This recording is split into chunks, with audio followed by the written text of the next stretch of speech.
Olá, está começando mais uma edição do Novos Tempos. Ao longo da história, mulheres e homens desempenharam papéis e funções sociais muito diferentes. Hoje, numa sociedade ainda bastante machista e patriarcal, elas somam atividades. São mães e profissionais, muitas vezes chefes de família. São inegáveis os avanços sobre a liberdade de expressão, de ir e vir da mulher, que pode estudar, se vestir como quiser, decidir sobre o estado civil e o próprio corpo, além de votar, dirigir e circular por locais em que não poderia décadas atrás, inclusive sozinha. Mas será que na prática essa liberdade funciona? Será que a mulher está realizada? As mudanças são respeitadas? E em relação a ocupar altos cargos, até de presidente da República, ainda há muito preconceito? Vamos ouvir a opinião do povo.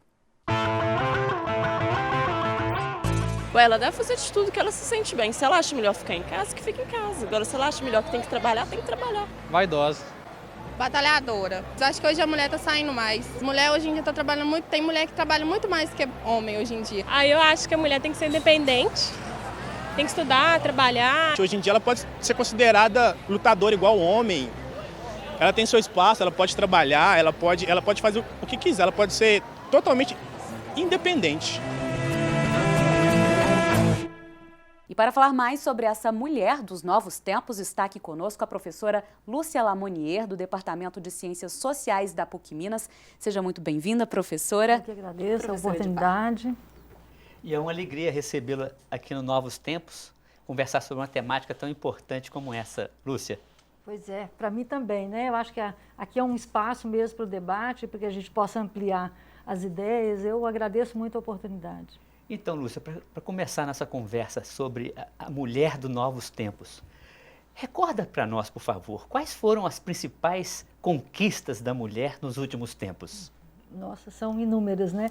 Eu acho até interessante, assim, porque nunca se fala o homem dos novos tempos, né? Então, eu acho que isso, de alguma forma, marca que realmente há um tipo de, né, vamos dizer, de indivíduo que está classificado aí, né, nessa classificação binária como mulher, que a todo momento é colocado como aquele que está buscando ou que está conquistando espaços. Eu acho assim que, sem dúvida, a grande conquista da mulher, né, que não é uma conquista assim tão recente, né, já vem da década de 60, foi uma tecnologia que possibilitou a mulher escolher ser mãe em qual momento, né? Claro que isso tem uma série de elementos, mas eu acho que essa foi uma conquista fundamental, né? Que tirou a mulher daquela condição, vamos dizer, de uma condição mesmo, né? Daquela que é a geradora de filhos, para que ela possa escolher. Então, se a gente olha hoje a tendência, né, na média brasileira, as mulheres estenderam muito qual que é a faixa média para que elas tivessem filhos, não é? Então, hoje passa dos 26 anos a média do momento da primeira gravidez, não é? Por quê? Porque a mulher, então, ela pode escolher outras coisas, estudar o mercado de trabalho, né? A mulher, por exemplo, no Brasil, ela tem mais anos de estudo do que os homens, né? Então, acho que isso mostra um avanço que é muito significativo, né? Ô Lúcia, então, esse empoderamento da mulher, né, essa tecnologia que deu a ela esse novo ser sujeito do seu próprio corpo, né, do seu próprio tempo, fez com que a sociedade mudasse também? A gente pode falar que a mulher conseguiu mudar a sociedade mudar o olhar sobre ela? Eu acho, né, que, assim, que a mulher não está fora da sociedade, então eu acho que é uma mudança que é conjunta, acho que mudou muito, não é? Mudou inclusive na maneira de pensar né, o sujeito feminino, né? Onde é que ele está, em que lugar ele está, por exemplo, mesmo dentro do espaço, que é o espaço mais tradicional, vamos dizer que é o lar, não é? Então, se, sei lá, numa geração não tão longe de mim, que é a minha mãe, o lugar, assim, logo quando ela casou, então, ela que trabalhava, ainda que ganhasse pouco e tal, ela logo teve que deixar isso aí e passou toda uma vida tendo uma única identidade, que era dona de casa. Eu acho que hoje a gente olha para essa mulher e fala, olha, essa mulher é também, né, uma pessoa que está no lar ela divide esse lar também, né? Então vamos generalizar, obviamente não são todas, mas enfim, ela é vista também como aquela que trabalha, aquela que contribui, aquela que às vezes chefia o seu próprio domicílio, não é? Aquela que conquista espaços no mercado de trabalho, ainda que permanece uma desigualdade que é secular no caso brasileiro, que é a desigualdade salarial entre homens e mulheres, né? Então, a despeito de ter mais anos de escolaridade, de mais anos de estudo do que os homens, a despeito, às vezes, de até desempenhar a mesma tarefa, as mulheres não conquistaram ainda a igualdade da remuneração. Isso é um caminho, um desafio, ser percorrido ainda. Sem dúvida. Ô, Lúcia, nós estamos começando essa conversa, mas eu queria chamar uma pequena pausa para a gente ouvir o que os internautas estão falando sobre esse assunto. Fernanda. Tá bom, vamos lá. É isso mesmo, professora Edivar, professora Lúcia. Vamos ver o que se tem comentado sobre esse tema nas redes sociais no quadro Hashtag.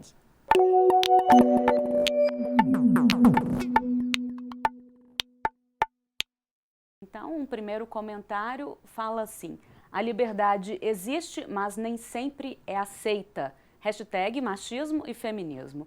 Um segundo comentário foi um retweet do G1, né, um site de notícias, dizendo: para Lagarde, empoderamento feminino na economia ajudará a mitigar as incertezas sobre a recuperação global. E um último post aí da ONU Brasil, né, dizendo que o chefe da ONU defende um planeta igualitário entre homens e mulheres até 2030. Então temos aí uma opinião e dois posts, um dizendo uma notícia sobre a chefe, né, a diretora do FMI, Christine Lagarde, falando dessa presença, da necessidade da mulher na economia aí, e um post da ONU falando dos objetivos do milênio, né, de desenvolvimento do milênio, dessa questão da igualdade entre homens e mulheres. Como é que esses incentivos, essas intervenções aí de órgãos, instituições internacionais conseguem, né, incentivar, isso incentiva mesmo políticas públicas aqui no Brasil em relação a isso? Não, sem dúvida, né? Quando a gente olha, por exemplo, vamos pegar os programas sociais no Brasil, a mulher geralmente é aquela que na família recebe esse incentivo, a Bolsa Família, dentre outros, porque os estudos mostram que essa mulher ela é capaz, né, de gerenciar esse dinheiro, por menor que ele seja, enfim, de distribuir, de realmente ter um tipo de ação sobre essa remuneração e isso reverte para a família. Então, ela sai aí na vanguarda e isso, por exemplo, na América Latina como um todo, é dessa forma, né? E, claro, quando a gente olha todos os grandes tratados internacionais que os países são signatários, a mulher tem esse lugar muito, muito importante, assim, nessa linha de frente. Eu uma vez até ri e falei, puxa, assim, dar um lugar tão destacado para a mulher é até, vamos dizer, será a mulher que vai fazer a paz no mundo, né? Então também acho que tem uma certa mitificação de que essa mulher é só essa mulher. Então eu acho que eu sou mais por essa ideia de um planeta que seja igualitário, né? Em que homens e mulheres estejam assim no mesmo patamar, né? Assim, agora, o fato da ONU colocar uma marca futura, 2030, significa que essa igualdade, você estava falando da questão de remuneração, mas para que ela seja efetivada, há muitos passos a serem dados, né? Ah, sem dúvida, né? Porque 2030 é depois de amanhã, né? Está logo aí. Eu acho que sim, que eu acho que isso ainda são marcas, por exemplo, quando a gente fala da sociedade brasileira, né, eu acho que tem dois grandes desafios, que ainda é a questão da cor no Brasil, né, que a superação ainda está muito longe em todos esses elementos, em anos de estudo, em remuneração, né, nessas igualdades, nos direitos, enfim. E no que diz respeito à mulher, a mulher tem quase que os mesmos direitos do que os homens. Na verdade, a gente pode até dizer que tem os mesmos direitos. No entanto, a efetivação, exatamente, né, a efetivação disso é que eu acho que ainda é um caminho. Tomara que seja até 2030, não creio que seja tão rápido assim. Agora, Lúcia, quando você falou da realidade da questão da cor, mas eu pensei aqui mais abrangente, a realidade de tantas mulheres brasileiras em situação de vulnerabilidade social, vítimas de violência, do machismo, da exclusão social. E essa realidade está ligada à impunidade ou a lei brasileira ainda não garante essa cidadania plena da mulher? Não, eu acho que a lei garante. Né? Eu acho que quando a gente olha, por exemplo, o grande avanço no Brasil, mas sem dúvida nenhuma o que foi a Lei Maria da Penha, não é? Então, assim, que é realmente um tipo de legislação que protege a mulher, destinada à mulher, as redes que nós temos no Brasil como um todo, né, as redes de enfrentamento à violência contra a mulher.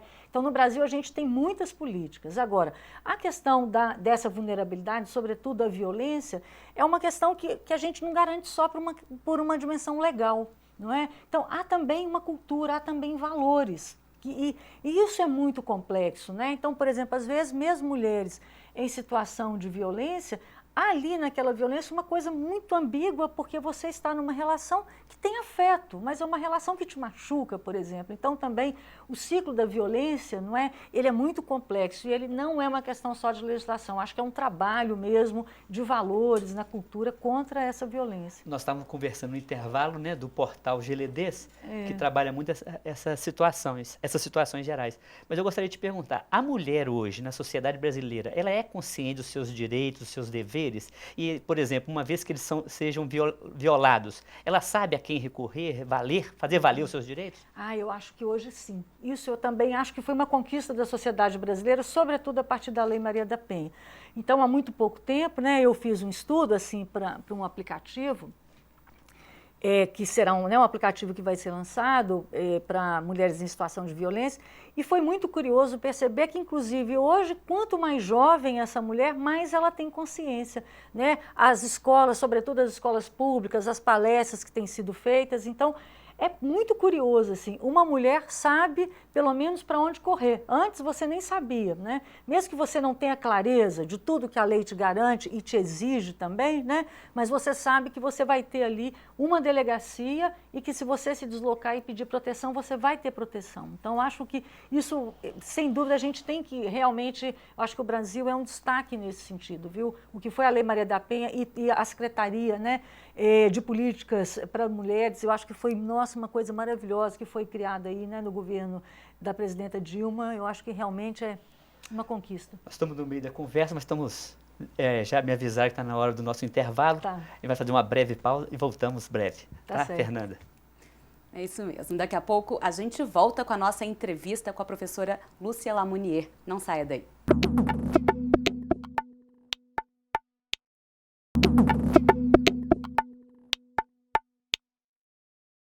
Voltamos com o programa de hoje, que está falando sobre as mulheres dos novos tempos. Antes de seguir com a nossa entrevista, vamos de novo às ruas saber o que mais a população tem falado sobre o tema.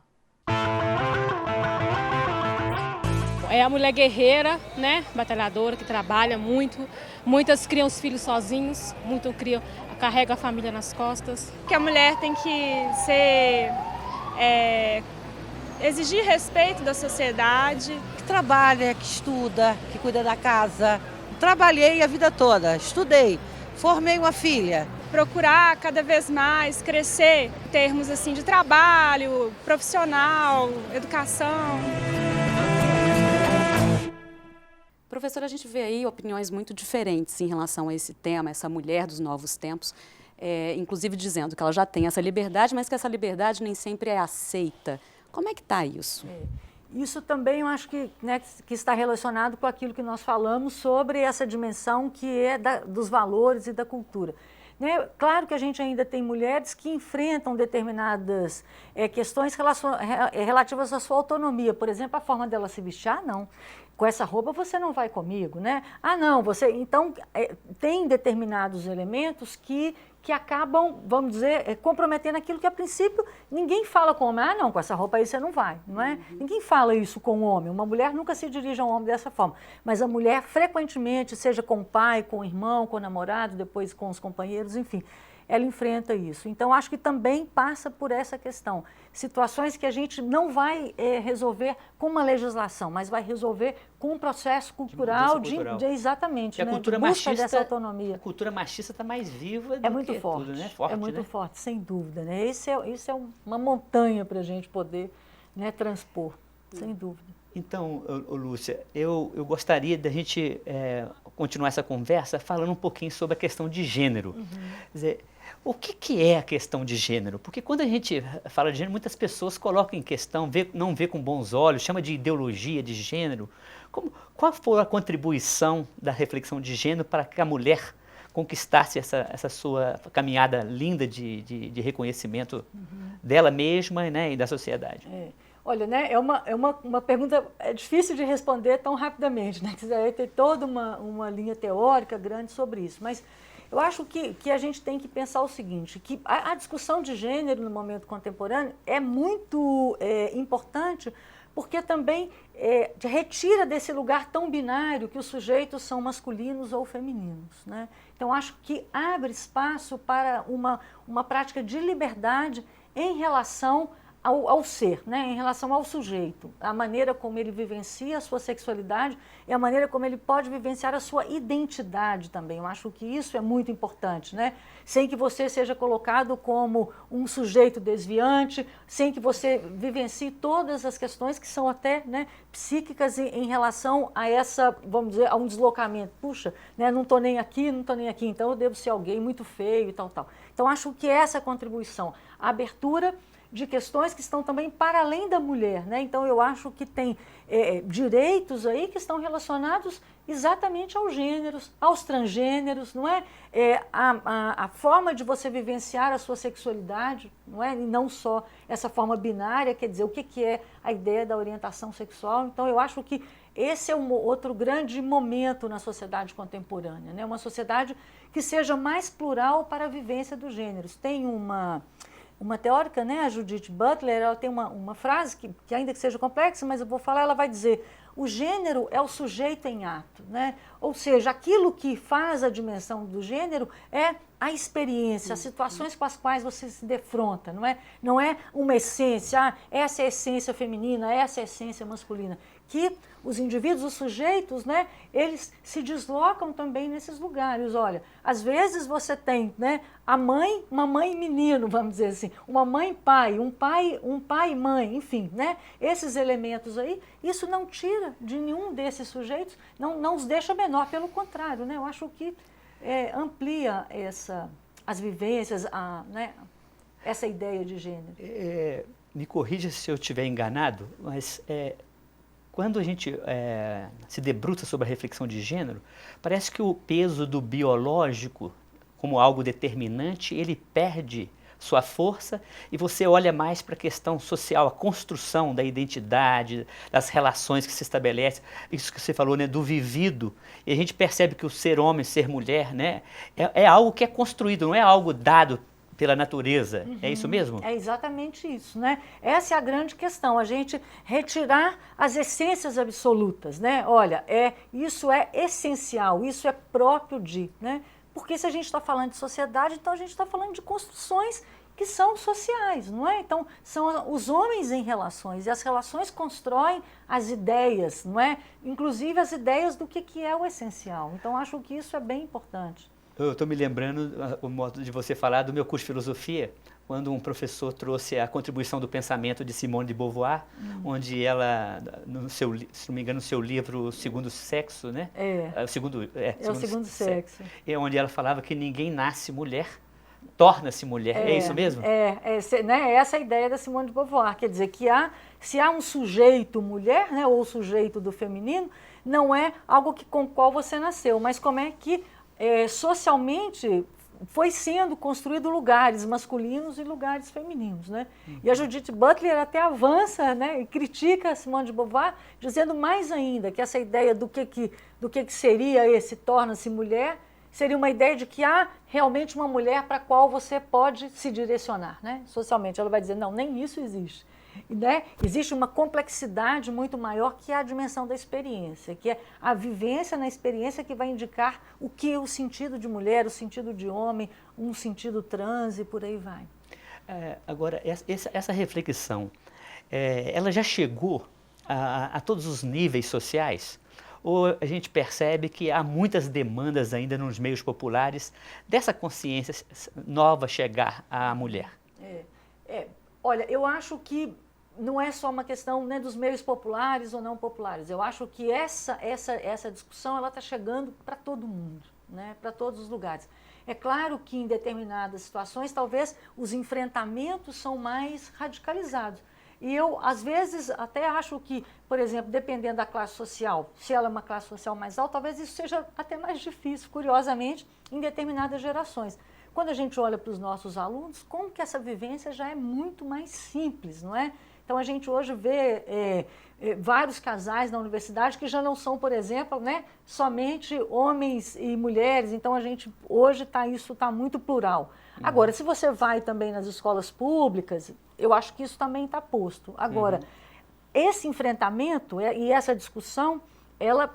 né, tá todo mundo se repensando, então é uma questão que todas as gerações estão pensando, todas as classes sociais, e aí eu acho que os enfrentamentos não são exatamente de classe, tá para todo mundo. E eu como homem também, eu percebo que todos nós estamos envolvidos nessa reflexão, somos chamados a rever o nosso olhar, a nossa compreensão, para o próprio papel também do ser humano masculino na sociedade, né, as relações novas que se estabelecem, de modo que eu gostaria de te perguntar o seguinte, já percebemos inúmeros avanços, mas quais são as grandes demandas? O que podemos, assim, olhando no horizonte, quais são as grandes bandeiras de luta da mulher hoje? Da mulher? Eu penso da mulher, mas é da sociedade, né? Olha, eu acho a bandeira principal, né, no meu entendimento, é o fim da violência contra a mulher. Isso é horrível, né? Aquela mulher que ela é vítima dessa violência, que é uma violência cotidiana, às vezes não só física, mas psicológica, essa é uma mulher silenciada, né? Uma mulher que vai, vamos dizer, se acabando ali na sua força, na sua beleza, não é? Na sua alegria. Eu acho que a violência é a demanda, né, principal, assim, no meu ponto de vista. Agora, a igualdade da remuneração, eu acho que é outra grande bandeira. Isso aí é inaceitável, porque você está lá do sexo feminino que você tem uma remuneração que seja menor, né? Quer dizer, aqui eu acho que a gente vive até, quer dizer, dentro das escolas, né, na educação, a gente, graças a Deus, nem vivencia exatamente isso. Mas isso está posto na sociedade como um todo, não é? Determinadas ocupações em que, por você ser mulher, mas como assim, né? O que justifica isso? Não há nenhuma justificativa, de nenhuma natureza que possa manter isso aí, mas, no entanto, isso permanece. Então, essa bandeira, eu acho que a gente tem que, sabe, gritar por aí contra isso, né? Lúcia, eu gostaria de continuar essa conversa, mas já me avisaram que nós chegamos ao fim do nosso programa, queria agradecer muito. Pois é, eu que agradeço a oportunidade, não é? Muito obrigada, e a gente continua a conversa num outro momento, tá? E que a Muito gente tenha outras mesmo. oportunidades. Tá bom, eu espero. No programa de hoje, tivemos a oportunidade de recordar as conquistas históricas e refletir os novos desafios da mulher na sociedade contemporânea. A tomada de consciência histórico-crítica da opressão e desigualdade social sobre a mulher e o crescimento da consciência ética da igual dignidade entre todos os seres humanos provocaram reflexão crítica, compromisso com a defesa da cidadania e participação na construção da sociedade justa, inclusiva, fraterna, sororal e sustentável. Bom, por hoje é só, fique com Deus e até o próximo programa. Fernanda. Novos Tempos é um programa da PUC-TV Minas em parceria com o Ânima, Sistema Avançado de Formação da PUC Minas. Nós voltamos na próxima semana com mais discussões sobre temas atuais. Tchau!